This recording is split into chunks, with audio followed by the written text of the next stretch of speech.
This evening, first, under fire. GDF patrol targeted along the border. Guyana Defence Force troops came under attack 3 times within 24 hours along the Cuyuni River.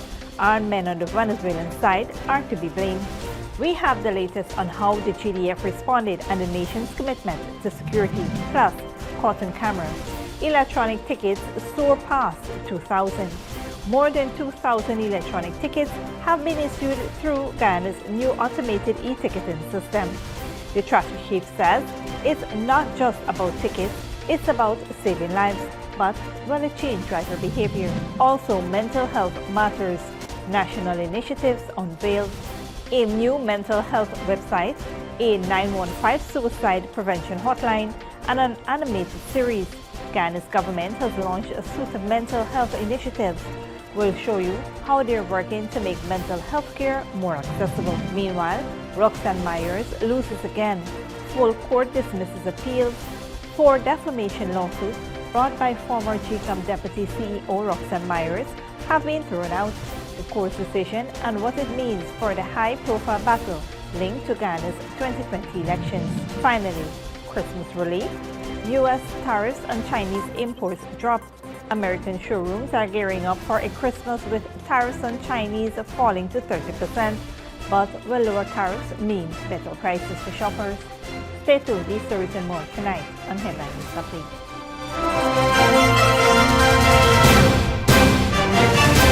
Welcome to this broadcast of Channel 2's Headline News Update for May 15, 2025. I am Bibi Bacchus. Thank you for joining us. First up, troops of the Guyana Defence Force came under attack in 3 separate incidents yesterday while conducting riverine patrols along the Cuyuni River near Eterimbang and Macapa, the Guyana Defence Force confirmed on Thursday. According to a press release issued last evening, troops came under attack 3 times within 24 hours while conducting riverine patrols. The attackers were armed men in civilian clothing on the Venezuelan side of the river. Despite the aggression, no GDF soldiers were injured, and the force responded in a measured manner during each incident. The Guyana Defence Force reaffirmed its commitment to protecting Guyana's territorial integrity and pledged to continue regular patrols and security operations along the Guyana-Venezuela border. Authorities assure the public that all necessary measures are being taken to safeguard the nation and maintain peace in the region. On a different note, more than 2,000 electronic tickets have already been issued through Guyana's new automated e-ticketing system, and this is according to Assistant Commissioner and Traffic Chief Mahendra Singh. The system is part of the government's Safe Road Intelligence System aimed at improving road safety and reducing traffic violations.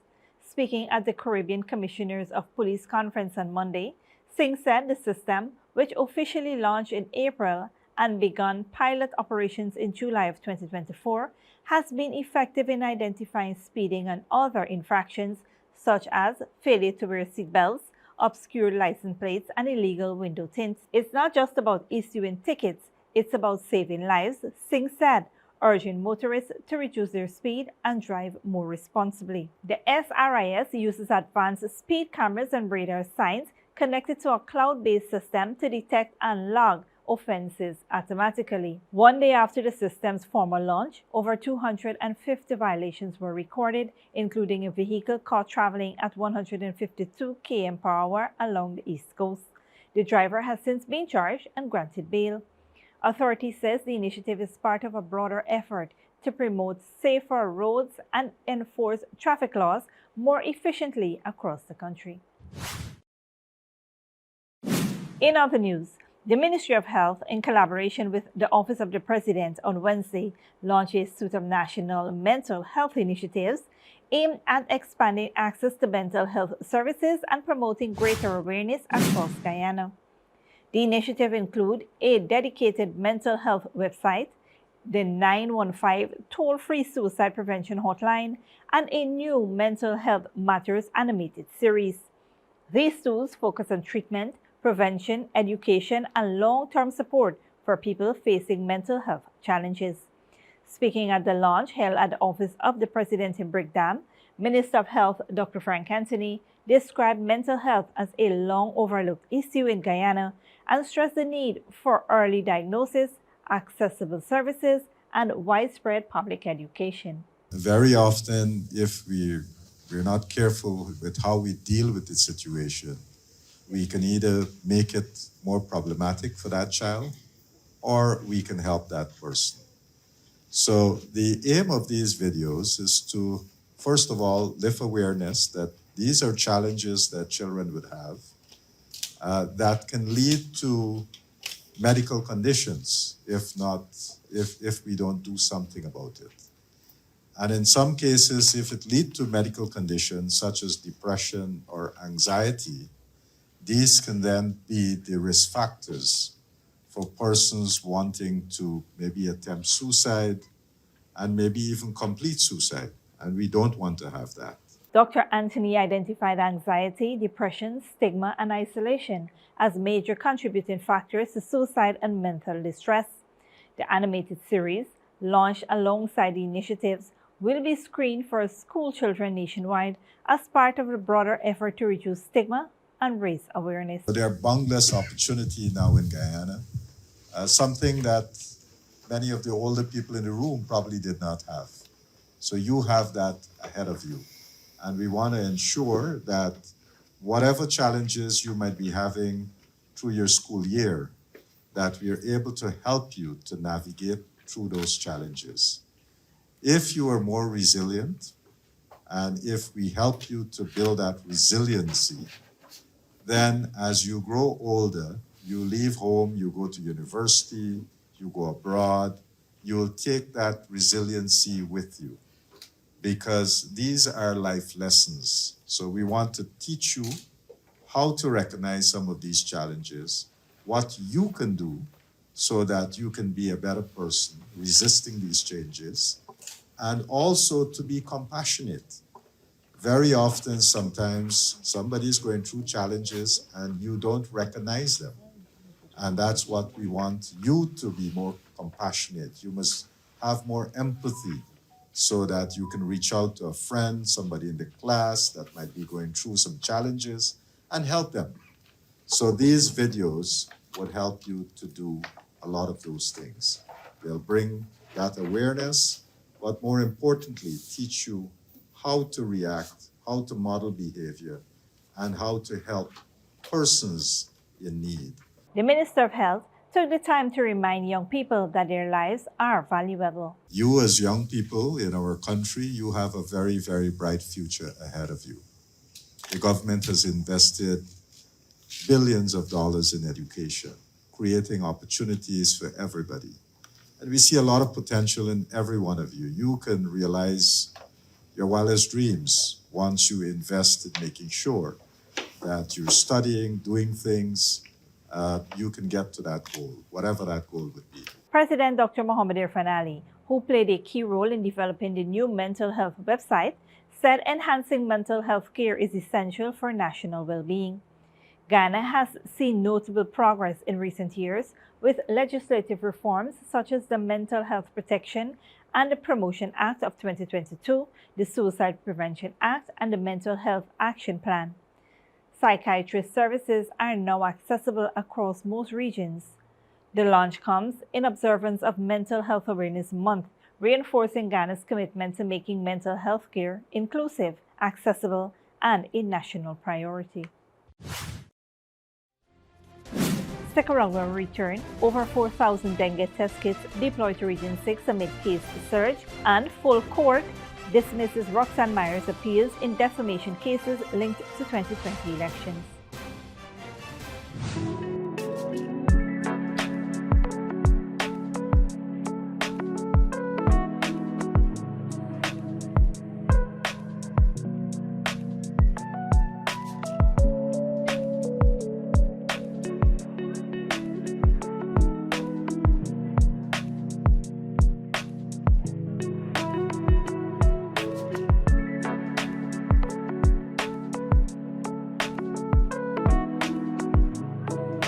GECOM is currently conducting a national registration exercise Who can register?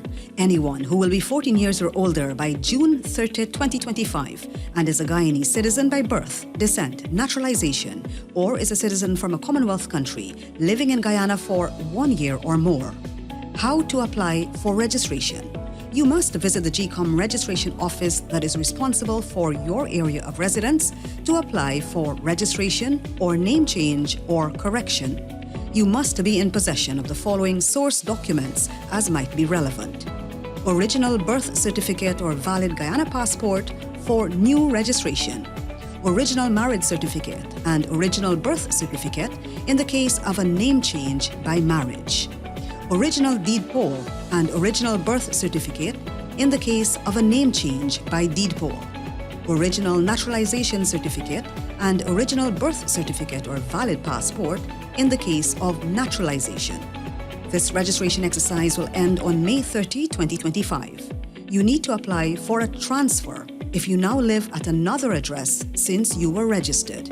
For more information, contact the GCOM on 225-027729 or visit www.gcom.org.gy. Speak clearly with a gift of sight from Modern Optical Services. Let our professional team examine and prescribe what's best for your eyes. Our smiles make fashionable faces. See us for a full line of optical services, including brand name and prescription eyewear.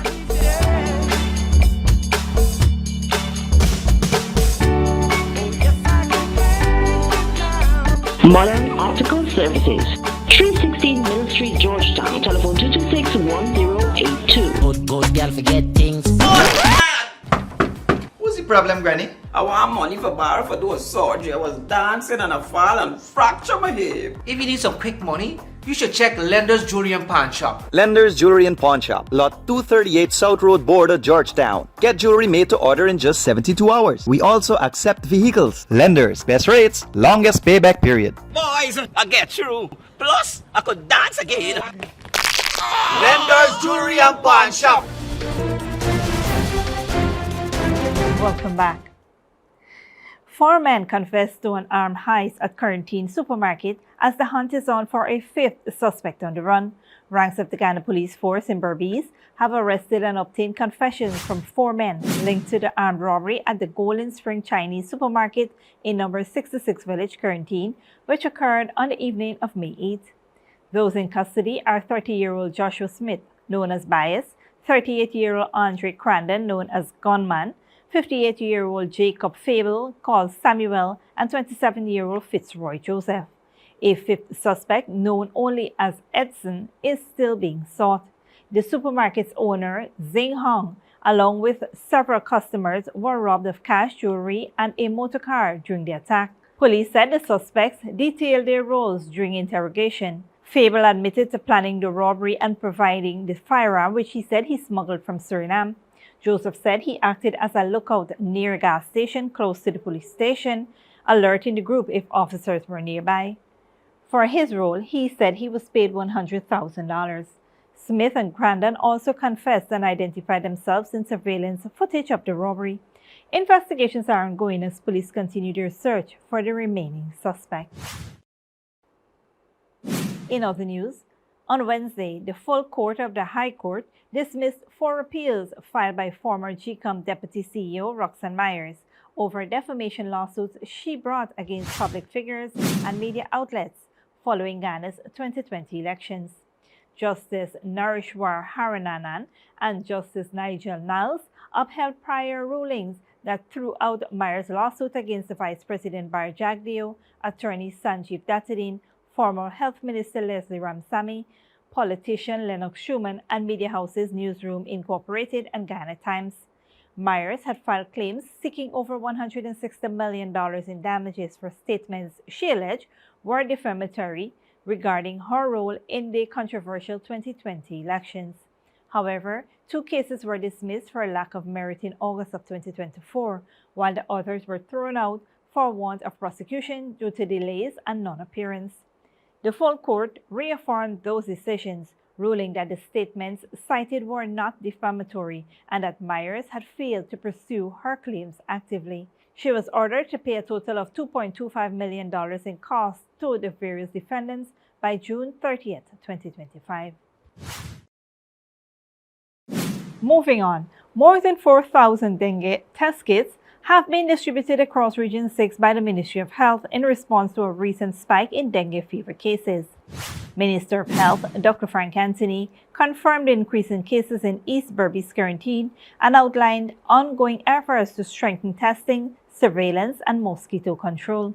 Speaking on the sidelines of the National Mental Health Initiative launch on Wednesday, Dr. Anthony said the ministry is working with local neighborhood democratic councils to control mosquito breeding, equipping them with fogging machines and larvicide chemicals. Health teams are currently visiting homes to inspect for mosquito breeding sites and educate residents on preventative measures. Additional testing sites have been activated, and hospitals in New Amsterdam, Skeldon, and Port Moran have received extra resources to manage possible hospitalization. The minister expressed optimism that the situation would soon be stabilized. Meanwhile, a 3-member team, including the chief medical officer, is investigating the recent death of a child suspected to have had dengue-related complications. A full report is expected once the probe is concluded. Don't go away after the break. Kennedy defends White House budget cuts intense congressional hearing. And Colombia's Senate rejects President Gustavo Petro's labor reform referendum. See clearly with the gift of sight from modern optical services. Let our professional team examine and prescribe what's best for your eyes. Common smiles make fashionable faces. See us for a full line of optical services, including brand name and prescription eyewear.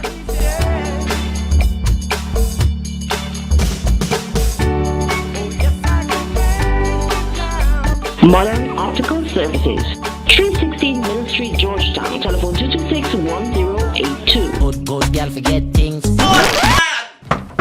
What's the problem, Granny? I want money for borrow for those surgery. I was dancing and I fall and fracture my hip. If you need some quick money, you should check Lender's Jewelry and Pawn Shop. Lender's Jewelry and Pawn Shop, Lot 238 South Road Border, Georgetown. Get jewelry made to order in just 72 hours. We also accept vehicles. Lenders, best rates, longest payback period. Boys, I get through. Plus, I could dance again. Lender's Jewelry and Pawn Shop. GECOM is currently conducting a national registration exercise. Who can register? Anyone who will be 14 years or older by June 30, 2025 and is a Guyanese citizen by birth, descent, naturalization, or is a citizen from a Commonwealth country living in Guyana for 1 year or more. Where to apply for registration? You are required to visit the GCOM registration office that is responsible for the registration of persons in your area of residence to apply for registration. Office hours, Monday to Thursday, 8 to 12 and 13 to 16 hours 30. Friday, 8 to 12 hours and 13 to 15 hours 30. The offices will be closed on weekends and holidays. You need to apply for a transfer if you now live at another address since you were registered. This registration exercise will end on May 30, 2025. For more information, contact the GCOM on 225-0277-9 or visit www.gcom.org.gy.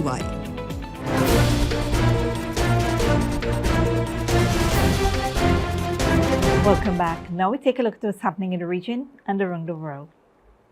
In South America, Peru's Prime Minister Gustavo Adrianzen resigned hours before a no-confidence vote in Congress following public outrage over the kidnapping and killing of 13 mine workers. His resignation forces President Dina Boluarte to replace her entire cabinet, the third such overhaul under her administration. The crisis adds to Boluarte's struggle as crime rates soar and public discontent grows, with protests demanding action against extortion and targeted killings. Colombia's government has suffered a major setback in Congress after a slim Senate majority rejected a referendum aimed at improving labor conditions. Al Jazeera's Alexandra Rampieti reports. A major defeat for Colombia's leftist president, Gustavo Petro, as the Senate blocked his plan to hold a referendum on workers' rights. After 2 days of rowdy and often chaotic debate, 49 senators voted against the proposal, just 2 more than those who supported it. The Senate Petro and his interior minister accused the Senate president of fraud, saying he prevented 5 government-aligned senators from voting, among other alleged irregularities. I hit the table because he added a no vote after the vote had already closed. On top of that, he didn't allow the 20 minutes that the rules provide. He shut it down before our 5 senators could return. To me, the Senate president and secretary are nothing but crooks. Petro called for the referendum during a massive May Day rally. Since taking office in 2022, his efforts to reform Colombia's welfare state have repeatedly failed in Congress, though he did manage to pass a pension reform. Now he's urging unions, small farmers and indigenous groups to meet immediately and consider next steps, including a national strike. It's a defeat for the millions of workers who strengthen our economy every day, and yet the ruling class keeps denying them their rights, more than 30 years after taking them away. But this isn't over. The fight will continue, in the streets and in the 2026 elections. While senators rejected the referendum, they also voted to return the dismissed labor bill to Congress for debate, but lawmakers face a tight deadline, June 20th. This is great news for Colombia. The real winners are the people. The referendum didn't help anyone. It only deepened uncertainty and would have let Petro use public funds for early campaigning. In the end, what's clear is that Petro's plan to try to transform Colombia's economic and social model has hit another wall in Congress. But far from backing down, he's now expected to try and turn this setback into a political rallying cry for the remainder of his term. Alessandro Ampietti, Al Jazeera, Bogotá. Showrooms across the U.S. prepares for Christmas as tariffs on Chinese imports fall to 30%. Businesses express cautious relief, though prices remain higher than 3 months ago. Al Jazeera's Kirsten Salumi reports. It's always Christmas in the National Tree Company showroom in Cranford, New Jersey. But now is the time to stock up on products for the holiday shopping season. So news that tariffs on Chinese imports have been reduced to 30% is being met with cautious relief. Well, it's still 30% higher than it was 3 months ago, but at least it's now workable for most businesses in the country. Donald Trump's Liberation Day and the imposition of 145% tariffs on all Chinese goods brought U.S. ports nearly to a halt, with many businesses canceling or delaying their orders. Now ships are again beginning to sail. Industry groups predict there will be a spike in ordering during the 90-day pause, as well as a spike in shipping costs. And given that more than 85% of Christmas decorations sold in the United States actually come from China, some of those items could be in short supply. Most toys also come from China. Jay Foreman sells them. He says the 90-day pause may have saved Christmas, but he still expects prices to go up. At 30%, now goods can begin to flow. Doesn't mean that it won't cost us some profit to try to absorb some of it. Doesn't mean that prices won't go up for the consumer. But it will mean that the flow of products, whether it's back-to-school merchandise, Halloween merchandise, or toys and gifts for the holidays, Christmas holidays, that merchandise will start to flow. Both countries needed to... Like many business owners, Butler has been diversifying the countries he buys from. But he does not expect to see his trees manufactured in the United States anytime soon. We've done feasibility studies and we've looked at the costs. The cost, there's just no infrastructure here for the raw materials and things. And so, as well as obviously labor being much more expensive. So, it wouldn't be necessarily feasible to bring it back here. But he is hopeful tariffs on Chinese imports will come down even further in 90 days. Kristen Salumi, Al Jazeera, Cranford, New Jersey. Finally, the Trump administration's top health officer, Robert F. Kennedy Jr., has faced sharp questioning on Capitol Hill over sweeping budget cuts to medical care and scientific research. Kennedy defended the administration's approach, saying it aims to improve health outcomes for Americans. However, Democratic lawmakers accuse him of undermining science and prioritizing cost over care. Al Jazeera's Shahib Ratansi reports. Health and Human Services Secretary Robert F. Kennedy Jr. appeared before both the House of Representatives and the Senate to defend the Trump administration's proposed $33 billion cut for his department in 2026. That has enraged Democrats, already up in arms about the cuts made to medical research, health programs, and food and drug safety in the last few months. 20,000 health sector workers have already lost their jobs. Kennedy said the cuts are a necessary streamlining of a bloated bureaucracy. When we spend $4.5 trillion annually on health care, 2 to 3 times more per capita than comparable nations. Clearly, something is structurally and systemically wrong with this system. Democrats argue that the savings on healthcare are not intended to make America healthier. Brutal cuts to Medicaid, brutal cuts to NIH research, brutal cuts to the CDC, all to find the funding for tax cuts for billionaires and millionaires. Kennedy is now recommending the measles vaccine amid the worst outbreak since 2019, but he has faced particular scrutiny on this issue due to his contradictory statements on the efficacy of vaccines. If you had a child today, would you vaccinate that child for measles? Probably for measles. What I would say is my opinions about vaccines are irrelevant.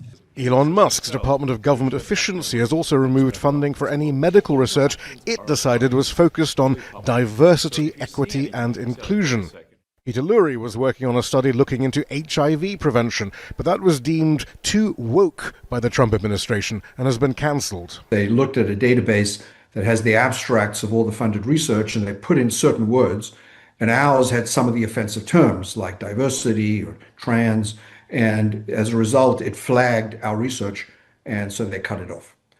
Nicole Mathis has been studying the links between Alzheimer's and alcohol. The program to help lower-income scientists fund their continued research that she was relying upon has been terminated. We're going to lose an entire generation of these scientists who will contribute to future discoveries. The US is notorious for spending the most in the world on its healthcare system, yet having the worst health outcomes of any high-income country. The Trump administration is making the case that slashing funding for community healthcare, medical research, and oversight will reform the system for the better. Shia Britansi, Al Jazeera, Capitol Hill. This brings us to the end of our regional and global news coverage. Up next is the 3-day weather forecast.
And that's it, TV2 Headline News for this Thursday evening. As we take our leave, we invite you to follow us on Facebook and YouTube. You can tune in tomorrow at 6:30 a.m. for a rebroadcast and at 7 p.m. for more news. Until then, please take care of yourselves and each other.